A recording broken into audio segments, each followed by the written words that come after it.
The Mermaid Who Sings at Midnight, Part 2 Extreme Horror. The village was silent. Too silent.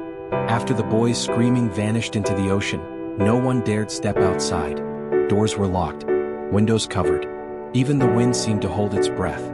But the ocean didn't. At exactly 12 a.m. the singing returned. Soft, sweet, beautiful.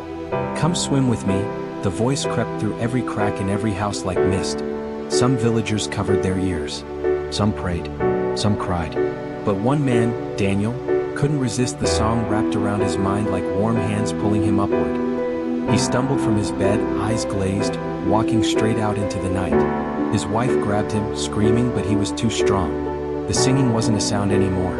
It was inside his skull, whispering to his heartbeat. He walked into the ocean, and she was waiting for him.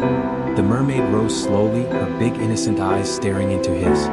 One moment she looked beautiful, gentle, almost human. Then she tilted her head, and her face split open. Her smile stretched up to her ears. Her eyes rolled white. Her skin peeled back, revealing rows of sharp, jagged teeth hidden deep inside her cheeks. Teeth she kept secret. Before Daniel could scream, she lunged. The water exploded red. Her tail slapped the surface, chopping the waves like knives. Blood bubbled up, mixing with the moonlight in swirling patterns. From the shore, the villagers heard the wet tearing. The mermaid's voice rose as she fed, no longer singing but laughing. Then something else happened. The ocean began to glow.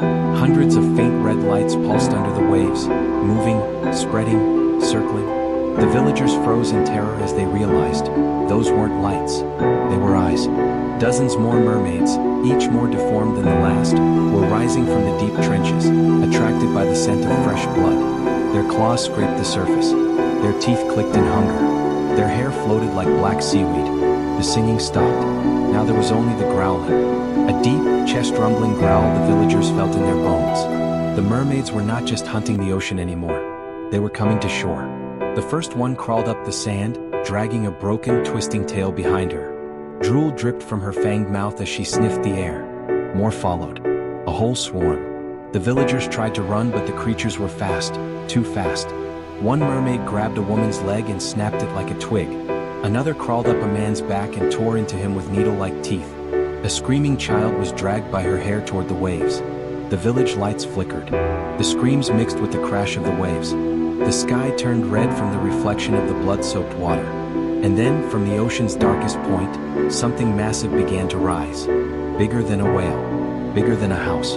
Long twisting shadows. Huge glowing eyes. A roar so loud the sand trembled. The villagers stared frozen in horror as the mermaids dropped to their knees, bowing. Because their queen, their mother, their creator, had awakened. And she was hungry.